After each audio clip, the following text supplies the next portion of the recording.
Have you ever watched an anime, thought it was amazing and perfect, but something was stopping it fully connecting to your heart? For me, how much I like an anime is based on how much it makes me feel instead of its quality. Even if something is undeniably well written and good, it doesn't always equate to feeling anything. And what I value from anime is feeling. Anger, happiness, sadness. Feeling anything at all means it's already better than a good anime that makes me feel nothing. And I think what differentiates these things is cohesion. First, let's talk about the different things that can affect this cohesion. Music is a massive part of anime.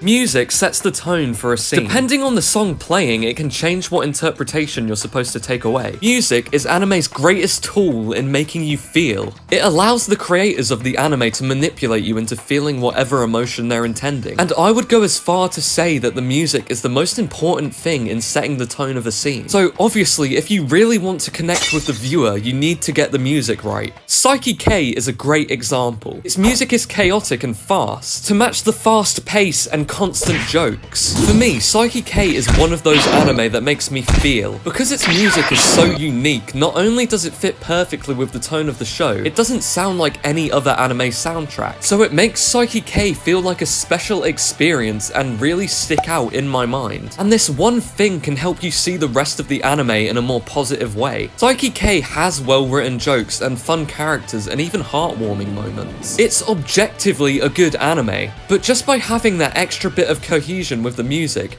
it's elevated it from a good anime to one of my favourite anime. Having such iconic music allows it to stick in my head and have a really strong connection to it in my mind. Speaking of iconic, we have to mention Shinichiro Watanabe. His anime are the picture-perfect examples of cohesion. Watanabe takes care to specially select the vibes of his anime. With Samurai Champloo, the music is cohesive with the characters' personalities. A constant push and pull between two polar opposite characters works so well with hip-hop. But what makes it fit even more is the serenity and peacefulness that comes with a story set in Edo period Japan. And the fact it's instrumental hip-hop, I think this kind of makes it more subdued and shows off the contrast between the setting and the characters. Just works really well. And now, this may be a little confusing because there is something wrong with my brain, but sometimes less cohesion can make an anime feel more cohesive. There being loose ends or flaws with an anime can make it feel more human and heartfelt. I think it just depends on if that lack of cohesion is caused by corporate greediness or human creativity. Evangelion is a great example. Its ending is one of the most polarizing in all of anime, and this all has to do with cohesion. For some people, it just doesn't work. It's too weird and different to the rest of the show. It isn't a cohesive ending at all. It doesn't make any sense. But here's where this gets crazy. Cohesion also includes where you are in life at that moment. To me, Evangelion can only be enjoyed if you are depressed. I remember the first time I watched Evangelion, I thought it was the most boring and pretentious thing in the world. But being depressed completely changed my view of it. Its long, drawn-out shots and silence resonated more with me than before. It used to be boring, but now it eerily showed me a mirror into my own feelings. Feeling absolutely hopeless is the only way to enjoy Evangelion. The ideas the show pushes and the things that are said resonate so much more when you can feel what the director is feeling, and you relate.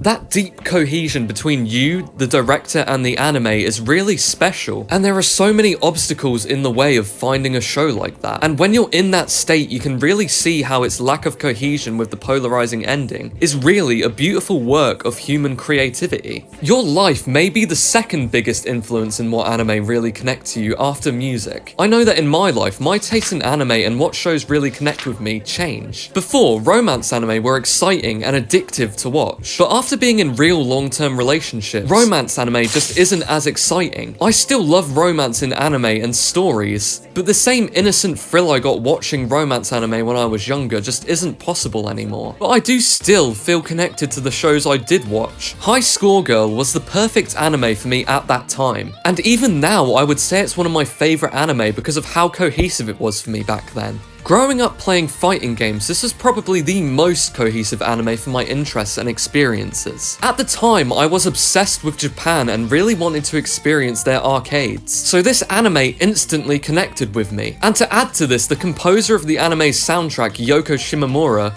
has done so many game soundtracks, including Street Fighter 2, a big part of my life and the anime. Like Saiki K, High Score Girl's soundtrack is extremely unique and cohesive with the anime and me. Having such a a prolific video game soundtrack composer work on an anime so heavily invested in those very same games is incredible. And to have the anime show all of these games, the real versions instead of some generic brand-free version, it adds to that immersion and cohesion. I'm sure for many people who love gaming, hearing this soundtrack immediately feels good. It reminds you of all those memories playing games, and even though you've never heard it before, it feels nostalgic. And even beyond that, it's just a really good soundtrack. And with the unique character designs and CG animation, it really sets itself apart from any other anime. And all of those levels of cohesion elevate its already really good characters and story. What High Score Girl does really well is hold things in until the right moment. In this scene, for example,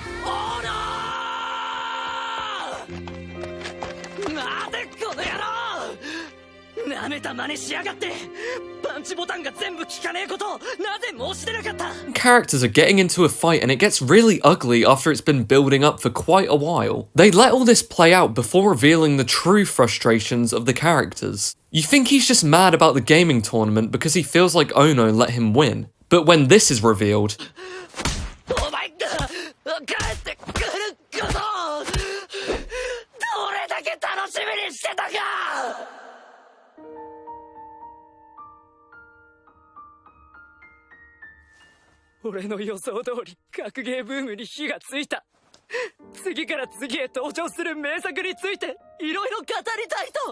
it really catches you off guard, and it's that precise timing of emotional revelations that deeply grips you and makes you unable to turn away. And using the momentum from that, another reveal is made.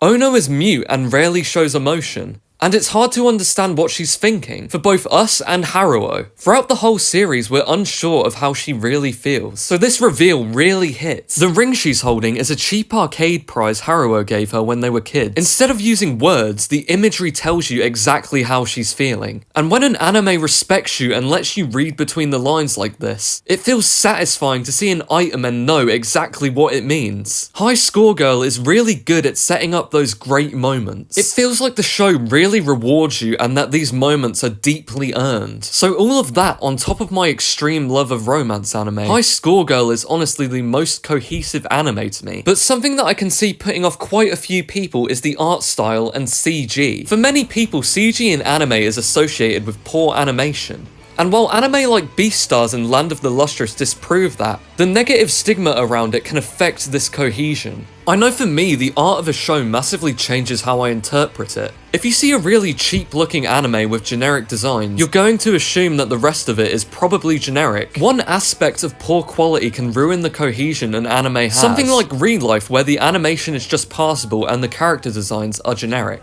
I think this takes away from its stronger points. Because of how it looks, you're less likely to give it the benefit of the doubt in a lot of places. Whereas something like Demon Slayer with good art and character design makes people think that the characters are more three-dimensional than they actually are, or think that the story is better than it actually is. Character designs are usually your first impression of a show, and first impressions are really important. If you get a bad one, you're probably not going to enjoy the anime as much as you could do. The same goes for the sound of an anime. Sound design is often overlooked, but it can really affect this cohesion. Silent voice is a good example of sound design. A silent voice is all about isolation and the barriers to connection. And the sound design is used to immerse you into the same feelings the characters are having. Take Shoya, for example. Sound is often muffled and filtered in his scenes, and I think that's an amazing way to convey how detached he is from everyone, and the anxiety he feels. This combined with the bold X marks on people's faces creates one of the most cohesive and realistic portrayals of anxiety. And this thoughtful attention to every detail is what makes a silent voice really cohesive. I think another thing that can affect your cohesion to an anime is how much anime you've seen. Anime can be really weird, and there are things that anime fans just know, like what senpai means, or just slightly more about Japanese culture. Some anime have a barrier to cohesion, like Gintama. There are just a lot of conventions in Japanese culture and anime you have to become accustomed to be fully into Gintama. But even if it's just a normal anime, I think anime fans forget just how different it is to Western media. Things like Japan's emphasis on reading the air, where characters express feelings indirectly, and viewers pick up more on what isn't said. And to Western viewers, this may be frustrating at first, but to me, I think it's really nice to watch in anime, where a character might do something for someone and never get any recognition. There's just an overall greater sense of honor and respect, and once you're used to it, I think it really adds to anime's appeal.